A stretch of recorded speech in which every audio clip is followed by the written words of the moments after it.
Hey guys! Recently I spent some time creating this model for an animation that I'm working on.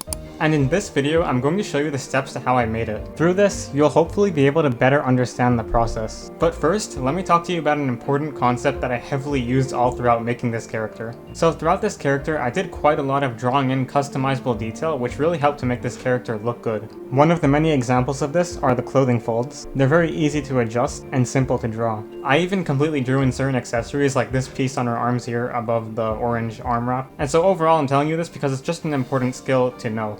So before we get into actually making the character, I first made a practice exercise for the next 5 minutes or so that you guys can do, which is going to show you how you can easily make adjustable drawn-in detail on your models like I did throughout mine. So let's take a quick explanation detour, and then after this, we'll actually make the character. Alright guys, so let's now get into this. Before we start, I just want to say if you're completely new to shader nodes, I recommend you check out this segment of my complete beginner's tutorial. It'll teach you all of the basics of how they work. But yeah, let's get into this. So here in a new file, for example, if I just delete the camera and the point light here, and if we go on this default cube, let's go to rendered view, and let's go to the shader editor down here. What we can actually do is just get rid of this principled BSDF, hit Shift A, search, let's add an RGB node and just give this a base color, set it to something, like pretty much anything I guess, maybe just like gray is good enough.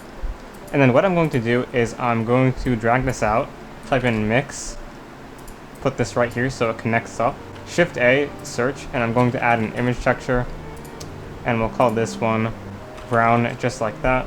I'll click new image, and I'll plug this into the FAC, and then after that, for this B slot here, I'm just going to set the color to something like brown or something like that. Of course, with the image texture it's black by default, but we draw with white on it, so we plug that into the mix node into the FAC to make it a mask, and so then whatever we draw is going to be whatever is in the B slot, since the B slot is for whites. Now if I go to this object and we go to texture paint mode, and I'm going to switch this to white so that we're drawing with white, and then black when we hold control. You can hit Shift F to adjust your strength, F to adjust the brush size, and make sure it says brown up here at the name of your image texture. And now for example, if we were to just draw like a regular stripe going around like this maybe or something, I'm just gonna do this really sloppy so you guys get the idea though. It's the main idea.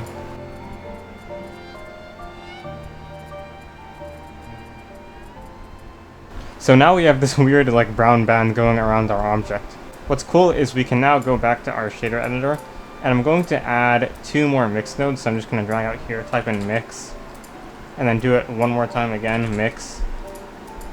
Let's reorganize things so that they're a little bit easier to see.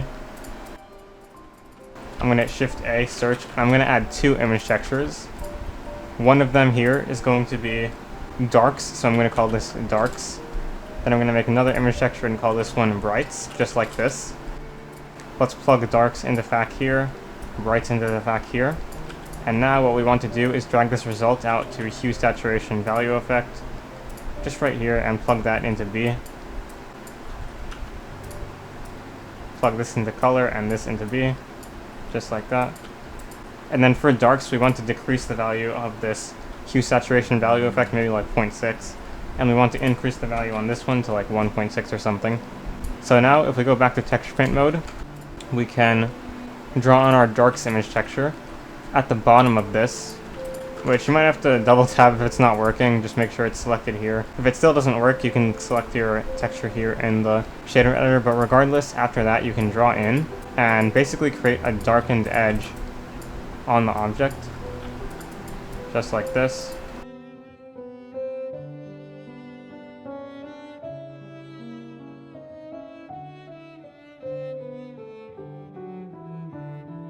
And you can see now it kind of starts to look 3D. Obviously it's not perfect, but this is cool because you can always go back to your Brown's image texture and just draw back in with whatever you want, like that.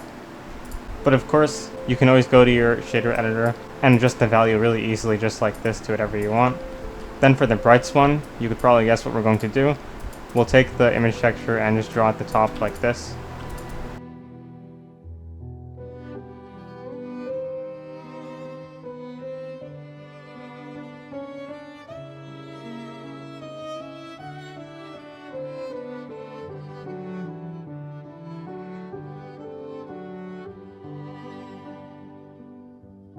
And just like that, you have a brighter version of the top there. You can even desaturate it a bit to make it look a little bit more realistic, increase the value. And just like that, we have something that looks pretty 3D overall. And it's not an actual model, it's just something we kind of drew in with texture painting. And obviously you can go further with this by adding even more like darkness in whatever areas you want, like this. Kind of make like scratches and stuff like that if you think that looks cool. And maybe draw in some brights underneath it like this. And yeah, it's really just infinite what you can do with this method. So I hope you guys learned something throughout this segment here. Okay guys, so with that out of the way, let's actually make the character now. I also wanted to say it's a bit hard for me to kind of like show my journey and personality a bit more in these types of videos, so I recently made a video talking about my artistic journey. So if you're interested in that, the link is in the description. But anyways, let's make the character now.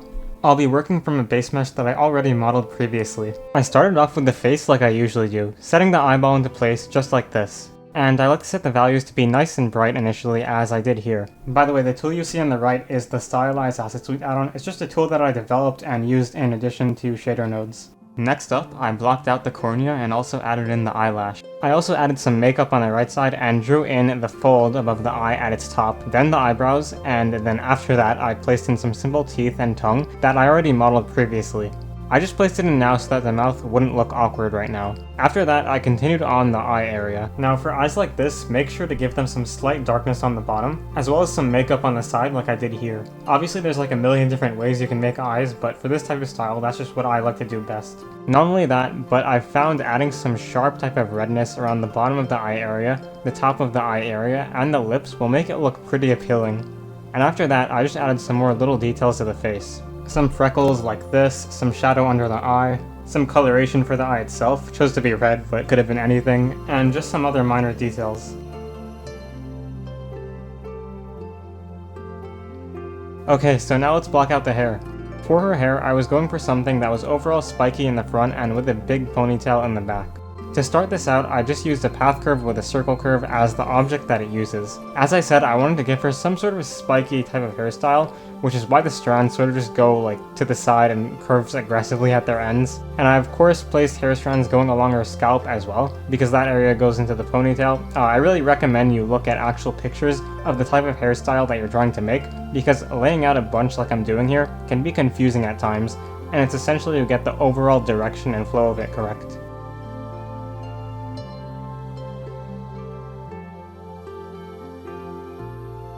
Now for the ponytail on the back of her head, I didn't do anything that much different, but just overall made it a lot more crazy by adding more hair strands. You'll see me do more with the hair later.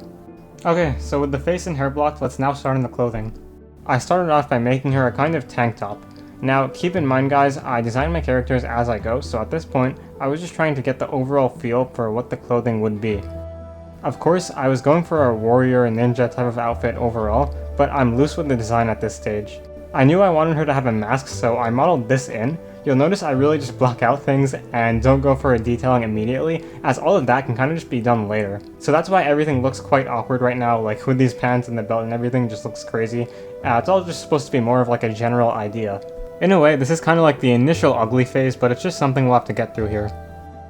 Alright, so as you can see now, I just continued the block out. I added some metal and gold type of accessories as well, and also finished out the belt area a little with this tied thing. I'm not exactly sure what to call it. Alright, so now we're going to start detailing even more because the basic look of our character is basically blocked out at this point. So you're going to see me now just doing like a lot of coloring within these clothing pieces that we already blocked out. This could include patterns and little icons that I draw in, and could also be like actual detail for the model. Like here for example, I drew in folds on her clothes to indicate more detail and make it more realistic and convincing. This extra detail could also be extra shadows like I'm drawing in here, basically just anything to make it more realistic without actually lighting. I also used gradients just to test if it made any of the clothing look better. That being said, I started to work on the tunic a bit. I initially just drew in these lines going in between the buttons, but later you're going to see I actually just model them instead and go back on this decision later. So yeah, regardless though, I just continued drawing in folds around this area to try to make it more detailed, and after that, just went around the body and did random things, like drawing in the neck muscle here, outlining the ear forms as well, and just separating things out by drawing black and helping to give it that 2D feel. I really just wanted to make sure that the detail overall looked good, if you get what I'm saying. Alright guys, so you can see so far our character doesn't look amazing, but we're going to change that. And I just want to say to you guys who are working on your own projects to always push through. I know sometimes it can be easy to kind of like give up on a project. I know when I was starting out, I really needed some encouragement like this, so if any of you guys do, just take it from me here. Because even if your project doesn't like end up looking amazing, there's always something new that you learn that in the future you will be able to make use of, so keep that in mind. Okay, so I know I sound like a broken record here, but details were what I just kept on adding at this point. I even added cool effects like this darkness under this gold chain pattern on the belt here to make it pop and kind of like make it look like it's an actual model casting a shadow. On these parts of the sleeves here, they really felt plain before, so what I did was just created some folds on it by beveling out certain edges and moving them down, which just made it a lot less boring overall, as previously it was just completely white. Around the area of the folds on this part of the body, I also drew in black around its sides to just get it looking more 2D. These are pretty much just extra outlines on the model baked in, because naturally without it, those areas might feel like they're lacking a little bit in terms of detail. On the hair, of course, I used my strategy of just having some of the detail baked in as shadows into the model so that there could be perpetual detail in those areas. And I also drew in coloration for the tips of the hair at the front to make it more stylistic overall. And not only that, but I also drew in speculars like you're seeing here to make it look kind of reflective.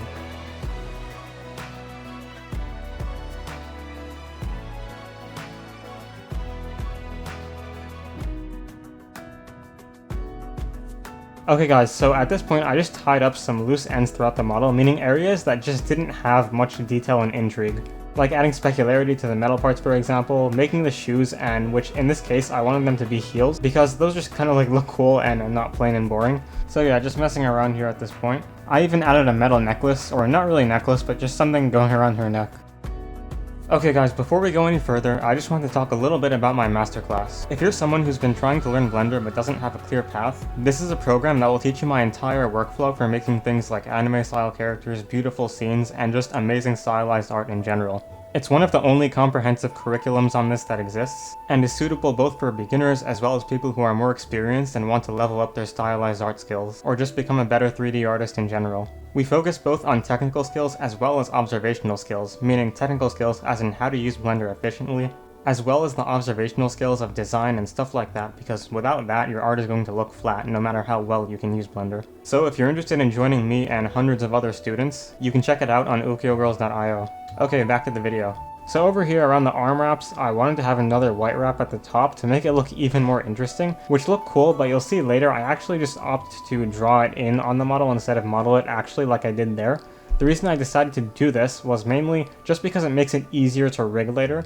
If I have it as a drawn-in detail, I won't have to worry about it ever intersecting with the orange below it or anything like that. And after that, I just continued going around the model. It's important to always be looking at images of stuff you get inspired by so that you can actually know what detail to add, otherwise you might just get stumped. Oftentimes throughout my process, what I'll do frequently is just like take a break from working on it for a bit, and then come back later to see it fresh and realize like what lacks quality and what I can improve on. And then from there, for whatever lacks quality in the model, I'll just try and up the detail by looking at pictures and stuff to gain more inspiration. And of course, the more time and effort you put into making your model, the better it will look as well. Which is why you can see me here really just getting into refining things and pretty much just rotating around, seeing if I can add more features anywhere. Taking the time to really just think about how you can push the detail even further is really important. Alright guys, we've made it this far, and now it's time for our final finishing touches detailing stage.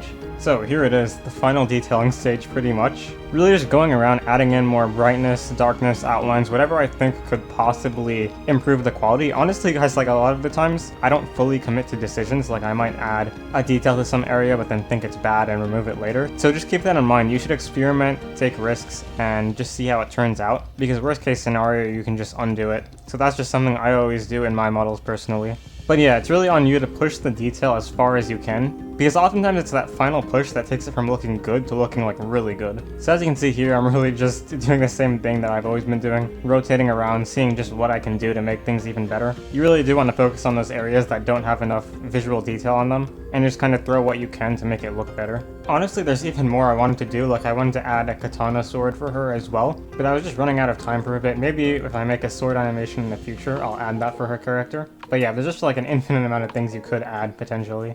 Okay guys, so here's the final result. Overall, this was a pretty fun project, but to be honest, this is just like a stepping stone to some animations I'm going to make in the future, so I'm excited for that.